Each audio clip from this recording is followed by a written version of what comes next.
हाँ तो बच्चों, आज हम अप्रगामी तरंगों के बारे में पढ़ेंगे। अप्रगामी तरंग किन्हीं दो तरंगों के अध्यारोपण होने से बनने वाली एक आकृति है।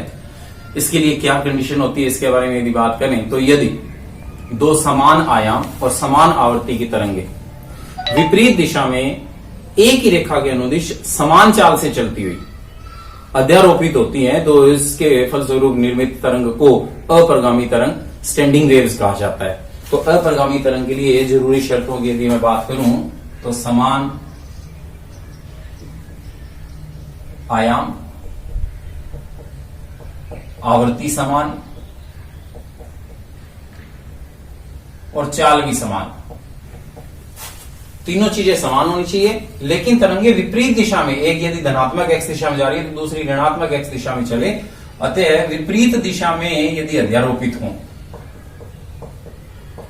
तो इससे अप्रगामी तरंग का निर्माण होता है। इसे चित्र प्रतिरूप की सहायता से समझने के लिए हम यहां दो तरंगे मान लें जिनका आयाम स्मॉल a माने, और एक तरंग जो है वो धनात्मक एक्स दिशा में इस तरफ और दूसरी ऋणात्मक एक्स दिशा में इस तरफ संचित हो रही है। ये दोनों तरंगे यूं संचित होती हुई अध्यारोपित होंगी। अध्यारोपण का मतलब है एक आपस में मिलना।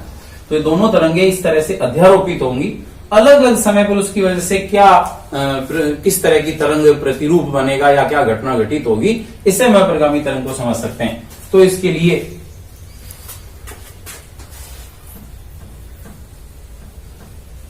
हम ये मान लें कि इस रेखा के अनुदिश और दो तरंगे हैं, इस तरह से विपरीत दिशा में अध्यारोपित हो रही है। एक तरंग यहां से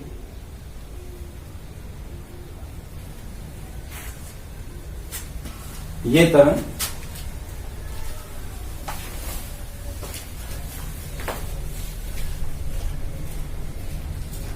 इस दिशा में संचरित हो रही है प्लस एक्स अक्ष दिशा में, और दूसरी तरंग जो है वो इस तरफ से माने जितना आयाम मैंने इसका आयाम ये है स्मॉल a माने उतना ही आयाम उस तरंग का है, वो इस दिशा में आ रही है।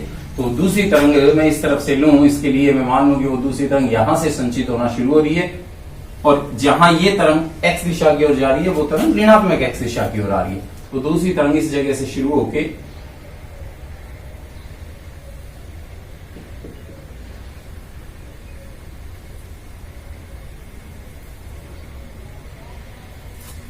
और ये आ रही है। दो तरंगे हैं, ये इस तरफ और ये इस तरफ संचित हो रही है, और इन तरंगों का इतने क्षेत्र में अतिव्यापन हो रहा है। इस अतिव्यापन क्षेत्र को हम अलग से मार्क कर लें। ये जो है ये अतिव्यापन क्षेत्र है।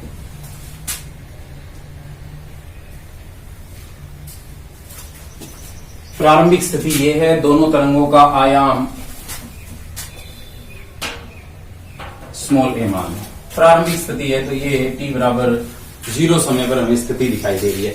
इस अवस्था में जहां इन तरंगों का अध्यारोपण हो रहा है उसमें कणों का विस्थापन क्या होगा, इसके लिए हम किसी कण पर विचार करें। इस कण पर यदि हम विचार करें तो ये जो तरंग है, ये तरंग इस कण को धनात्मक विस्थापन दे रही है, जबकि दूसरी तरफ से आने वाली तरंग इसी कण को ऋणात्मक विस्थापन दे रही है। अतः इस कण का परिणामी विस्थापन धनात्मक और ऋणात्मक दोनों होने की वजह से परिणामी शून्य हो जाएगा। बिल्कुल इसी प्रकार से इस कण की यदि मैं बात करूं तो इस तरंग की वजह से जहां इस कण को धनात्मक विस्थापन प्राप्त हो रहा है, दूसरी तरंग की वजह से इसे भी ऋणात्मक विस्थापन प्राप्त हो रहा है। आप देख सकते हो कि पूरे अध्यारोपण क्षेत्र या अतिव्यापन क्षेत्र में सभी कणों को बराबर धनात्मक और ऋणात्मक विस्थापन प्राप्त हो रहे हैं। अतः सभी कणों का मैं ये कह सकता हूं कि परिणामी विस्थापन शून्य होगा।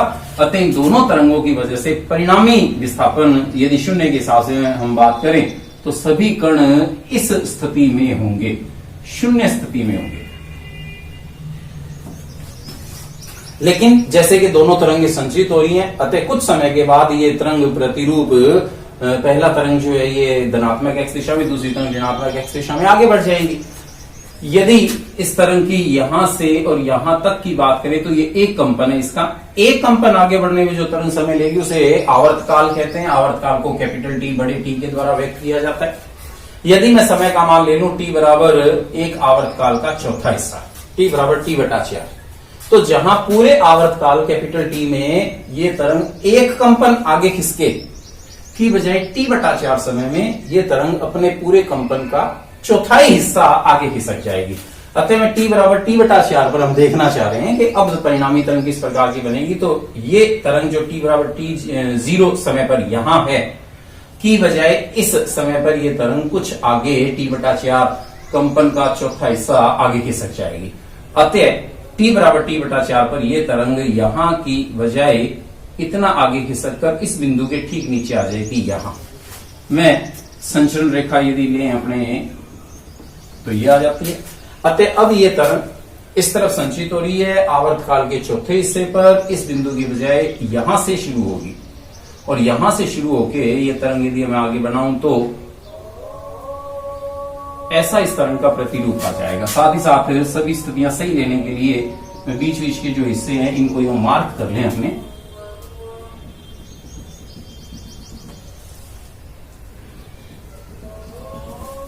ये हमने अतिव्यापन क्षेत्र के कुछ 4 हिस्से बना लिए ताकि हमारा तरंग का जो चित्र है वो कुछ सही बन जाए। तो जैसे कि मैं कह रहा हूं कि t/4 पर आगे आगे यहां से मैंने शुरू किया, अब ये तरंग इस तरह से आगे बढ़ रही है। तो अब इस तरंग का प्रतिरूप कुछ इस प्रकार का हो जाएगा।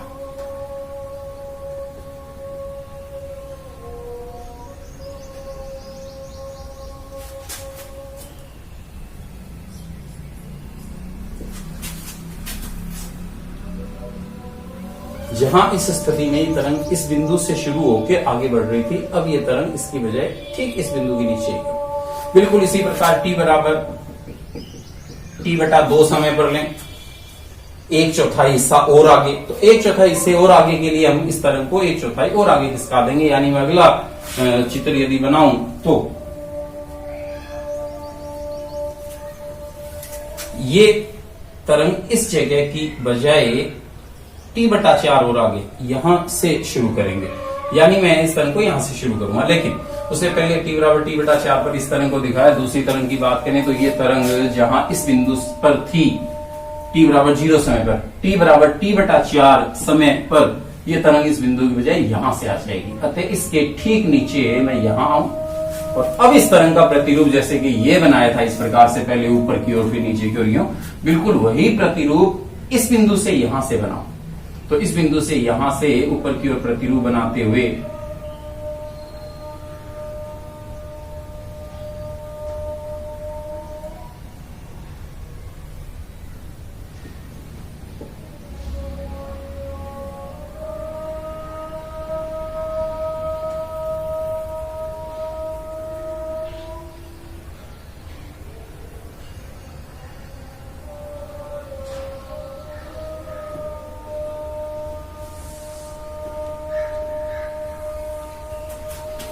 ये दूसरा प्रतिरूप कुछ यूं हो जाएगा। जहां ये दोनों तरंगें ऐसे थी t बराबर t/4 पर, ये तरंग कुछ धनात्मक x दिशा में आगे और ये तरंग ऋणात्मक x दिशा में आगे यूं आगे बढ़ चुकी है। अतः इस प्रतिरूप को मैंने थोड़ा सा आगे खिसकाया, उससे थोड़ा सा आगे खिसकाया, जिसकी वजह से दोनों तरंगें इस स्थिति में आ चुकी है। अब यदि इस दोनों तरंगों की वजह से हम कणों के विस्थापन पर विचार करें तो यह कण या इस कण को इस पहली तरंग की वजह से कुछ धनात्मक विस्थापन a, दूसरी तरंग की वजह से भी धनात्मक विस्थापन a प्राप्त हो रहा है। अतः इस कण का परिणामी विस्थापन a+a यानी 2a हो जाएगा। ये कण इस अवस्था में होगा। यदि इस कण की बात करें तो इस कण की वजह से जैसे कि हम देख रहे हैं कि इस तरंग की वजह से इस कण का विस्थापन 0 है, दूसरी तरंग की वजह से इस कण का विस्थापन 0 है। अतः इस कण का विस्थापन 0 ही होगा। इस कण की यदि बात करें तो जैसे कि हम देख रहे हैं कि इस तरंग की वजह से इस कण को -a विस्थापन मिल रहा है, दूसरी तरंग की वजह से -a विस्थापन मिल रहा है। अतः ये कण -2a विस्थापन की स्थिति में आ जाएगा। इस प्रकार यदि सभी कणों पर हम विचार करें, इस कण का परिणामी विस्थापन a 2a हो जाएगा, इस कण का परिणामी विस्थापन 0 ही रहेगा, इस कण का परिणामी विस्थापन -2a हो जाएगा। इन सभी बातों पर विचार करें तो इन दोनों का परिणामी विस्थापन लेकर यदि हम तरंग का प्रतिरूप बनाएं तो ये कण कुछ इस प्रकार की स्थिति में आ जाते हैं।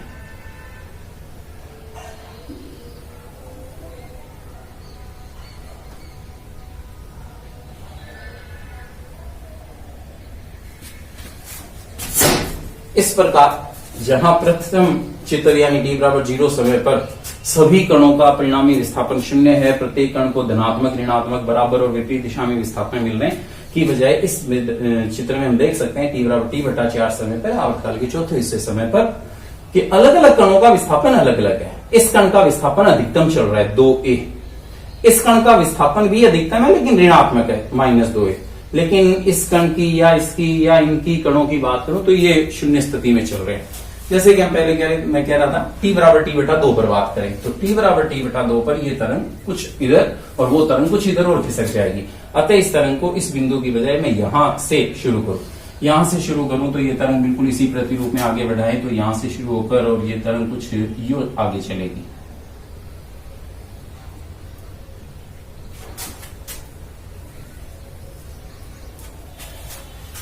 पहले इस जगह से शुरू किया t बराबर t बटा 4 पर, फिर थोड़ा सा आगे, फिर t बराबर t बटा 4 और यानी t बटा 4 प्लस t बटा 4 t बटा 2 समय पर ये कुछ और आगे। अतः ये तरंग यहां से शुरू होकर और कुछ इस प्रकार संचित हो रही है। दूसरी तरंग की बात करें तो जहां ये तरंग इस जगह शुरू हुई, फिर t बटा 4 पर इस जगह से शुरू हुई और यहां से शुरू किया। अब t बटा 2 समय पर ये तरंग फिर कुछ आगे बढ़ जाएगी, यानी इस बिंदु के नीचे यहां से शुरू करूं, इस जगह से शुरू करूं तो ये तरंग कुछ इस प्रकार से आगे बढ़ेगी।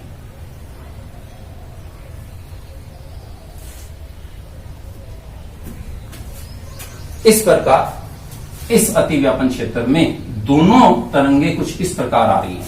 हम देख सकते हैं कि प्रत्येक कण को दोनों तरंगों की वजह से धनात्मक ऋणात्मक विस्थापन प्राप्त हो रहे। अतः सभी कणों का परिणामी विस्थापन फिर से शून्य हो जाएगा, यानी सभी कण विरामावस्था में होंगे। यदि हम कुछ और समय बाद की बात करें t बराबर 3t बटा 4 1/4, फिर 2 1/4 यानी आधा आवर्तकाल, अब 1/4 समय और लें यानी पूरे आवर्तकाल का 3/4 हिस्सा। अब तरंग प्रतिरूप कैसा होगा इसे समझने के लिए ये तरंग इस जगह से शुरू हुई, फिर थोड़ा आगे यहां से शुरू की, फिर थोड़ा आगे यहां से शुरू की, अब फिर इसे थोड़ा सा आगे यानी मैं इसकी बजाय इसे यहां से शुरू करूं, यहां से तरंग शुरू करूं और फिर ये इस जगह आए, फिर ये तरंग प्रतिरूप बन जाएगा।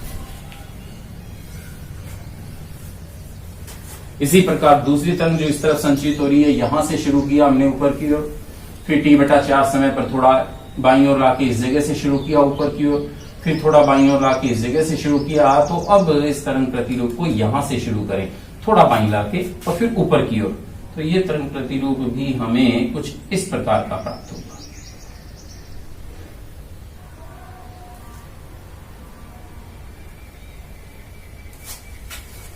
अब कणों के परिणामी विस्थापन पर विचार करें तो इस कण को इस पहली तरंग की वजह से धनात्मक और दूसरी तरंग की वजह से भी धनात्मक विस्थापन यदि हम आयाम a मान रहे हैं तो इस कण का परिणामी आयाम या विस्थापन 2a हो जाएगा। ये कण इस अवस्था में पहुंच जाएगा। यदि इस जगह इस कण की बात करें तो दोनों तरंगों की वजह से जैसे हम देख रहे हैं शून्य विस्थापन हो रहा है, अतः इस कण का विस्थापन शून्य ही होगा। इस कण के विस्थापन की बात करें तो दोनों तरंगों की वजह से माइनस विस्थापन आ रहा है, -a मैं कहूं तो -2a विस्थापन प्राप्त होगा। बिल्कुल इसका इस कण की बात करें शून्य विस्थापन, इस कण की बात करूं फिर 2a विस्थापन, इसका शून्य, ये -2a। और यदि हम परिणामी प्रतिरूप बनाएं तो अब इन तरंगों के विस्थापन के इन कणों के विस्थापन के अनुसार परिणामी तरंग प्रतिरूप कुछ इस प्रकार का बनता है।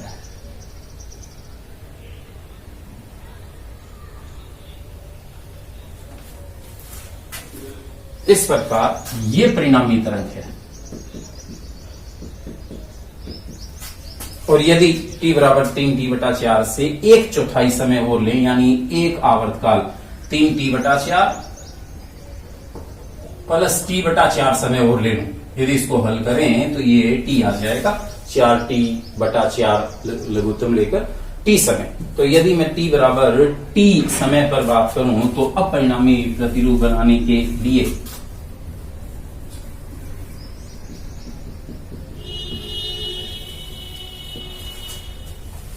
ये तरंग फिर थोड़ा सा आगे यहां से शुरू करूं और इस प्रकार इसे बनाएं और उसे थोड़ा सा इस तरफ लें और वापस बनाएं।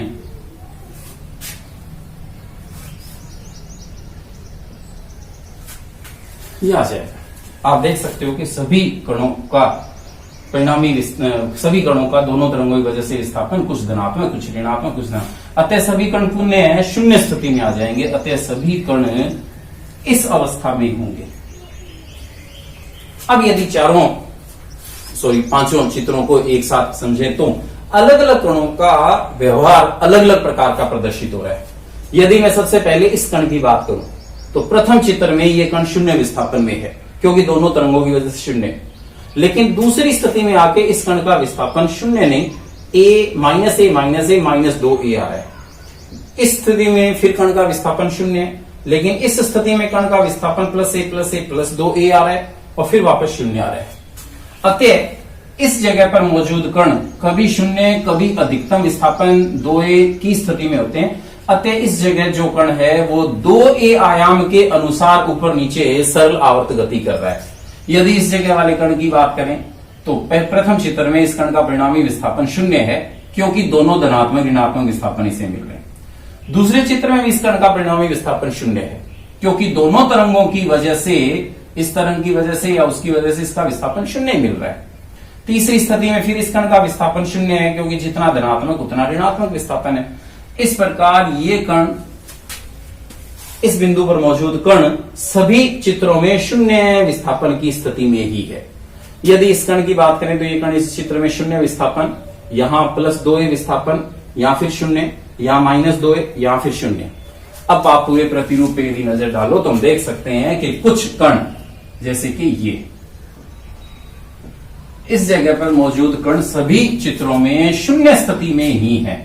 इस प्रकार जब ये दोनों तरंगें अध्यारोपित होती है तो कुछ बिंदुओं पर मौजूद कण सदैव शून्य स्थिति में बने रहते हैं। इन कणों को नाम दे दिया जाता है निस्पंद। अतः जो कण सदैव शून्य रहें उन्हें निस्पंद कहा जाता है। अंग्रेजी में इसे नोड कहते हैं। अतः नोड से प्रतीक उठा लिया जाता है n। पूरा शब्द यदि मैं कहूं नोड है। अतः ये जो बिंदु हैं ये नोड हैं। ये पहला नोड है, मैं n1 कहूं, ये दूसरा नोड n2, ये तीसरा नोड n3, ये चौथा नोड n4 है। लेकिन इसकी बजाय इस कणों की बात करें ये या ये, तो इस कण, ये जो जितने भी कण हैं ये अधिकतम विस्थापन से ऊपर नीचे सरल आवर्त गति कर रहे हैं। इस पहले चित्र में इसका विस्थापन 0 था, या माइनस 2a, फिर 0, फिर प्लस 2a। अतः कुछ अध्यारोपण क्षेत्र में कुछ कण ऐसे हैं जिनका विस्थापन अधिकतम तक हमें प्राप्त हो रहा है या जो अधिकतम आयाम से एक सरल आवर्त गति कर रहे हैं। अतः दोनों तरंगों के अध्यारोपण क्षेत्र में वे कण जो अधिकतम आयाम 2a तक सरल आवर्त गति कर रहे हैं इनको नाम दे दिया जाता है प्रस्पंद।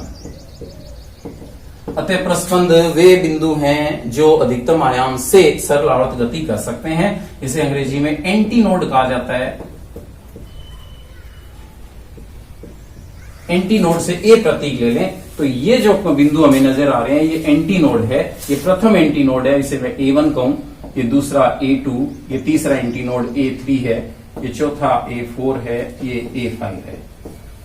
कुल मिलाकर इस प्रतिरूप से अप्रगामी तरंग की यदि प्रकृति समझें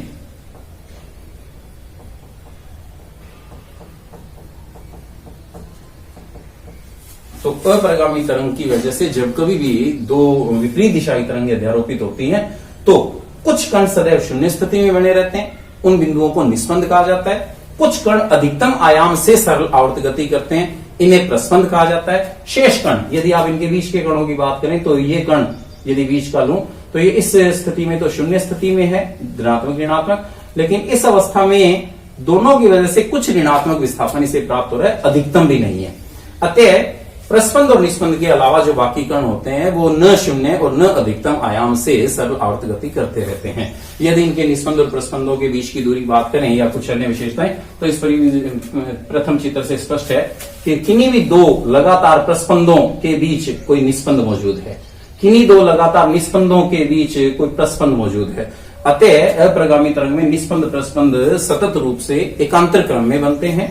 साथ ही साथ किन्हीं भी दो प्रस्पंदों के बीच की दूरी की यदि बात करें तो जैसे इस चित्र से स्पष्ट है, इन दोनों प्रस्पंदों, क्रमागत प्रस्पंदों के बीच की दूरी आधी तरंग की दूरी या मैं कहूं तरंग दैर्ध्य के आधे के बराबर है। अतः दो क्रमागत प्रस्पंदों या निस्पंदों के बीच की दूरी आधी तरंग दैर्ध्य यानी λ/2 के बराबर होती है। मैं फिर से अपनी बात रिपीट करूं, किन्हीं दो क्रमागत प्रस्पंदों या निस्पंदों के बीच की दूरी λ/2 के बराबर होती है। साथ ही साथ यदि क्रमागत प्रस्पंद और निस्पंद के बीच की दूरी की बात करें, इस दूरी की बात करें तो ये तरंग का चौथा हिस्सा है, अतः ये जो दूरी है ये λ/4 के बराबर होती है। बाकी इस दूरी के लिए हम इसका गणितीय विश्लेषण करेंगे इसके बाद, और उस गणितीय विश्लेषण से भी हम प्रस्पंद और निस्पंदों के बीच की दूरी ज्ञात कर सकते हैं।